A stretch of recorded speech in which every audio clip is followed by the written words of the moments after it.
Jatuhnya Konstantinopel adalah momen ketika dunia mulai menyadari bahwa uang, perdagangan, dan jaringan dapat bertahan lebih lama daripada kerajaan manapun.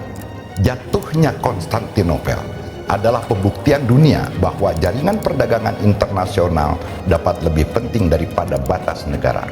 Jatuhnya Konstantinopel adalah sebuah proses yang kemudian memunculkan satu istilah populer di mana manusia modern menyebutnya hari ini sebagai elit global. Satu pusat kekuasaan besar runtuh, kekuasaan tidak hilang. Ia berpindah bentuk dari kekuasaan wilayah menjadi kekuasaan jaringan. Negara-negara Eropa mencari rute laut baru, mencari sumber pembiayaan baru, mencari sistem kredit baru, mencari jaringan perdagangan baru. Akibatnya muncul ekspansi Portugis, ekspansi Spanyol, kolonialisme awal, kapitalisme perdagangan, perbankan internasional. Di saat yang sama, uang bergerak lebih bebas dari tentara-tentara. Perusahaan dagang raksasa, bank internasional, pasar modal, jaringan keuangan global berkembang pesat setelah jatuhnya Konstantinopel.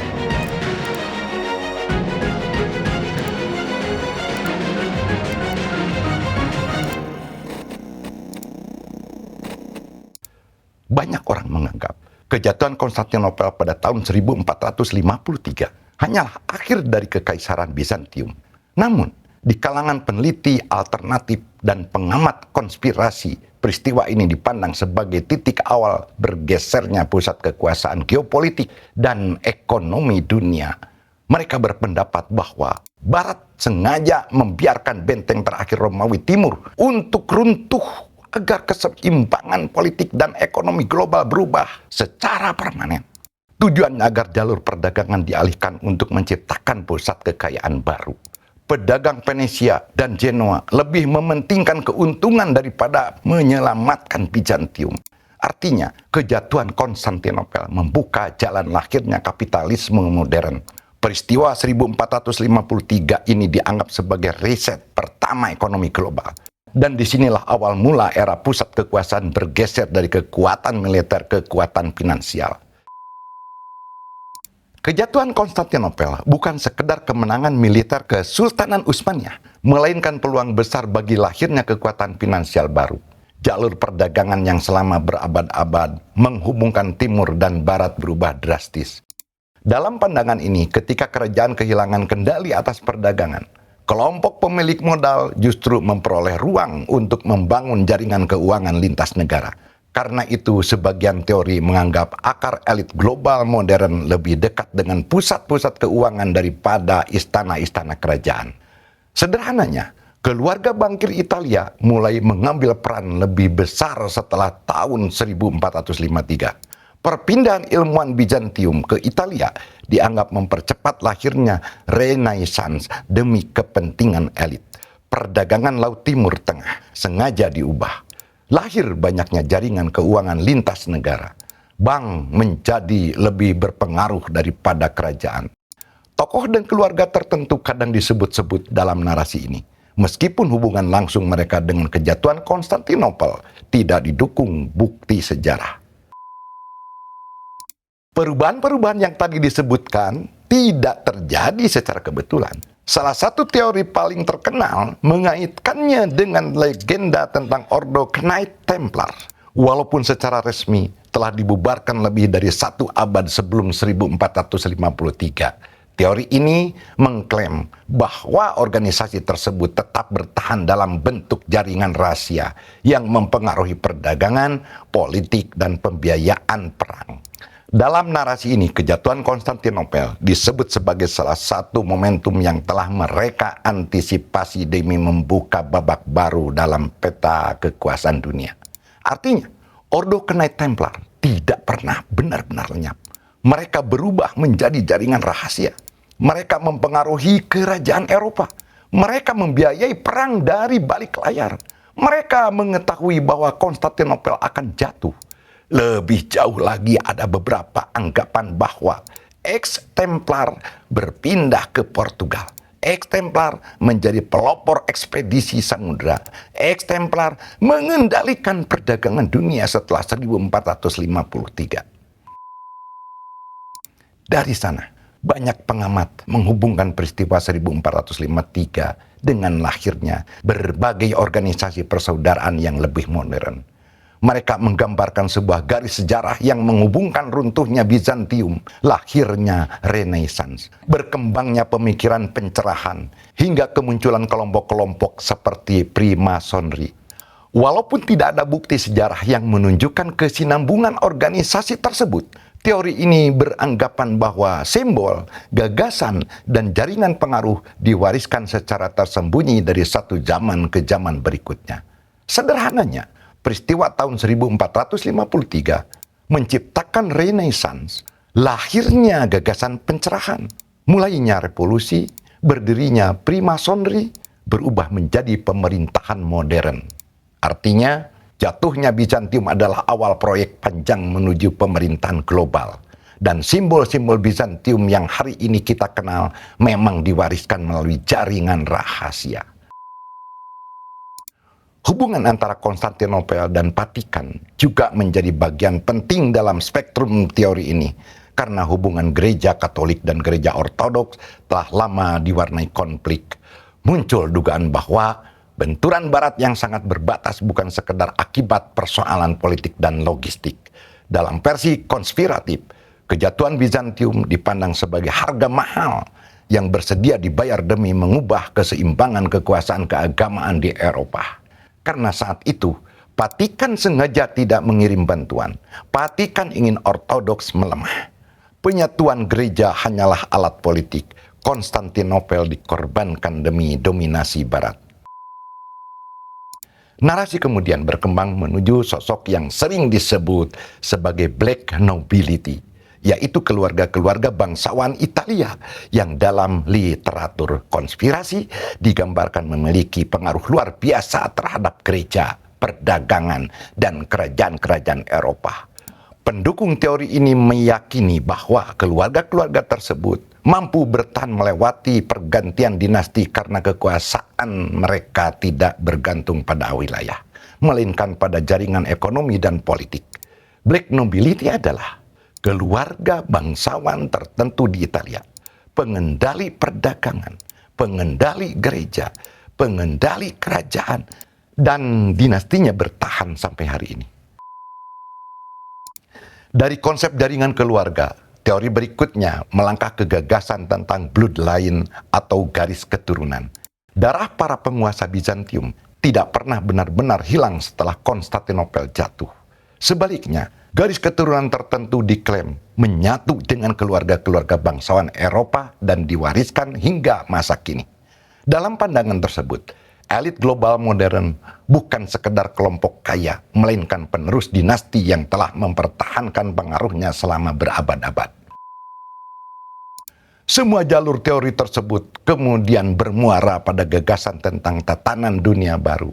Dalam kerangka ini, kejatuhan Konstantinopel diposisikan sebagai langkah pertama dari proses yang sangat panjang menuju lahirnya tatanan dunia baru. Pengamat teori ini merangkai berbagai peristiwa besar, mulai dari era penjelajahan samudera, perubahan pusat perdagangan, hingga terbentuknya lembaga-lembaga internasional modern sebagai tahapan yang saling berkaitan. Sederhananya, peristiwa tahun 1453 adalah langkah pertama menuju 1492. Reformasi, revolusi industri, perang dunia, pembentukan organisasi internasional, pemerintahan global, semua dirangkai sebagai tahapan menuju satu tatanan dunia. Selain jalur politik dan ekonomi, muncul pula pendekatan simbolisme. Pendukung teori konspirasi menelusuri berbagai simbol Bizantium, seperti elang berkepala dua, obelisk, kubah, matahari, bulan sabit, geometri kota, hingga pola arsitektur. Lalu membandingkannya dengan simbol yang muncul pada institusi, negara, atau organisasi modern. Dari kemiripan-kemiripan tersebut, banyak dikaitkan kesinambungannya dengan kekuasaan tersembunyi yang diwariskan. Spektrum teori semakin jauh ketika memasuki ranah esoterik. Dalam versi ini, Konstantinopel diyakini menyimpan manuskrip, pengetahuan kuno atau tradisi rahasia yang berhasil diselamatkan sebelum kota itu jatuh. Pengetahuan tersebut kemudian disebut-sebut menjadi pondasi bagi perkembangan ilmu pengetahuan, filsafat, hingga teknologi barat. Sampai hari ini memang tidak pernah ditemukan bukti fisik yang mengonfirmasi keberadaan arsip rahasia tersebut. Tetapi gagasan ini tetap menjadi bagian penting dalam narasi konspirasi. Narasi berikutnya berkaitan dengan relik, suci, dan Hagia Sophia. Sebagian teori menyatakan bahwa sebelum Konstantinopel dikuasai, artefak-artefak yang dianggap memiliki nilai spiritual atau simbolis luar biasa telah dipindahkan dan diamankan oleh kelompok tertentu. Dalam hal ini, relik tersebut dipercaya menjadi simbol legitimasi kekuasaan yang diwariskan secara tersembunyi kepada elit berikutnya. Mungkin di sini letak utama mengapa nuansa mistis selalu erat kaitannya dengan banyak agenda elit global modern. Pada titik paling sensasional, seluruh teori itu dirangkai menjadi satu narasi besar. Kejatuhan Konstantinopel diposisikan sebagai mata rantai pertama dari serangkaian peristiwa dunia. Bizantium jatuh, Renaissance lahir, reformasi, revolusi Prancis, bank sentral, revolusi industri, 2 perang dunia, organisasi internasional, mata uang digital, hingga pemerintahan dunia yang semuanya dianggap bergerak menuju konsentrasi kekuasaan global. Bagi para pengamat teori konspirasi, diksi elit global modern bukanlah kajian fenomena pinggiran, melainkan sebagai satu bentuk pendekatan untuk menguji dan menganalisa kondisi geopolitik dan ekonomi dunia hari ini. Jatuhnya Konstantinopel tahun 1453 menjadi salah satu simbol transisi menuju era ketiga di mana serial ini dimulai, di mana era pertama kekuasaan berasal dari pedang, era kedua kekuasaan berasal dari tahta, era ketiga kekuasaan berasal dari modal. Setelah Konstantin jatuh, muncul pola yang menarik. Kerajaan berganti, dinasti jatuh, perang terjadi, tetapi jaringan perdagangan tetap berjalan, kredit tetap berjalan, perbankan tetap berkembang. Jadi kesimpulan awal pembahasan kali ini adalah mempertanyakan apa yang sebenarnya lebih berkuasa, pemerintah yang terlihat atau jaringan uang yang tidak terlihat. Siapa saja yang terlibat dalam pembahasan ini? Jika kita berbicara sejarah yang dapat diverifikasi, ada beberapa lapisan aktor kelompok rahasia yang saling berinteraksi. 1. Penguasa politik diantaranya Mehmed II, raja-raja Portugis, raja-raja Spanyol, dinasti-dinasti Eropa. Mereka menguasai wilayah dan militer. 2.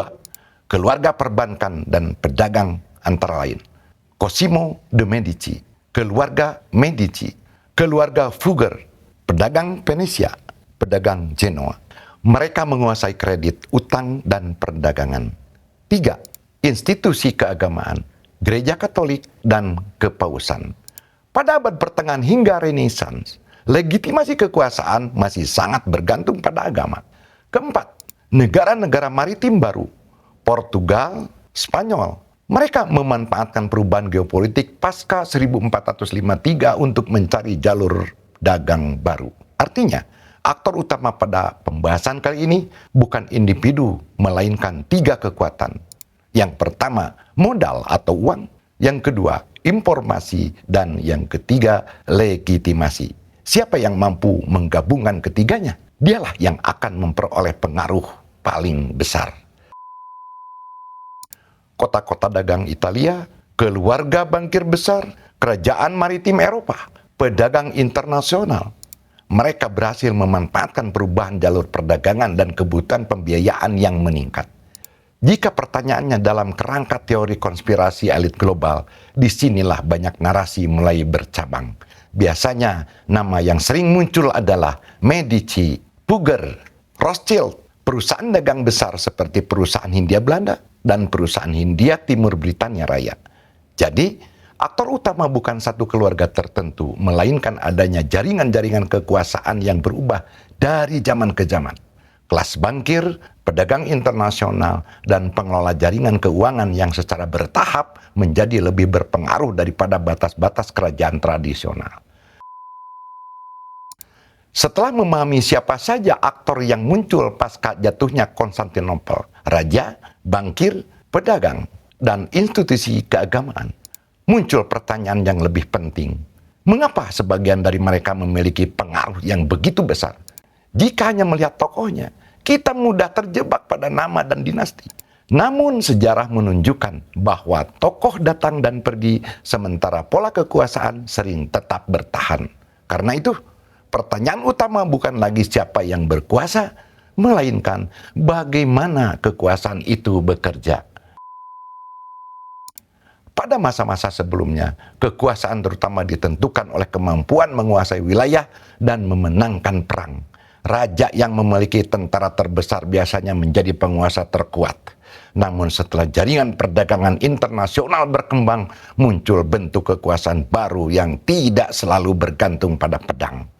Kredit, utang, perdagangan, dan arus informasi mulai memiliki pengaruh yang sama pentingnya, bahkan dalam beberapa kasus lebih menentukan daripada kemenangan militer. Di era ini, pedagang dapat mempengaruhi kerajaan tanpa memiliki kerajaan. Bankir dapat membiayai perang tanpa ikut berperang. Informasi dapat berpindah lebih cepat daripada pasukan. Dunia perlahan bergerak dari logika menguasai tanah menuju logika menguasai jaringan. Disinilah muncul peran institusi. Individu bisa meninggal, keluarga bisa kehilangan pengaruh, dan kerajaan bisa runtuh. Namun, institusi seperti bank, perusahaan dagang, pasar keuangan, dan birokrasi negara mampu bertahan jauh lebih lama daripada para pendirinya. Dalam istilah modern, hal tersebut bisa dikatakan sebagai proses perpindahan pengaruh dari tokoh-tokoh besar menuju sistem dan lembaga yang terus bekerja, bahkan ketika para aktornya sudah tidak ada. Karena itu, pelajaran terbesar dari rangkaian Templar, Medici, dan jatuhnya Konstantinopel bukanlah kisah tentang satu kelompok yang diam-diam mengendalikan dunia.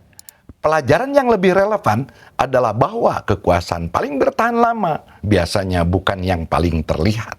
Ia bekerja melalui mekanisme, jaringan, dan institusi yang mampu melampaui umur manusia, pergantian dinasti, bahkan runtuhnya sebuah kerajaan. Disinilah lahir pertanyaan yang terasa sangat relevan untuk hari ini. Jika kekuasaan tidak lagi hanya berada di tangan para penguasa, siapa yang sebenarnya mengendalikan sistem? Jika benar demikian, maka warisan sejarah terbesar Konstantinopel bukanlah kebangkitan dan kejatuhannya, melainkan lahirnya era ketika kekuasaan paling besar justru menjadi yang paling sulit terlihat. Jika Templar menguasai jaringan, Medici menguasai pembiayaan, dan kejatuhan Konstantinopel membuka era perdagangan global, maka siapakah pewaris sistem itu hari ini?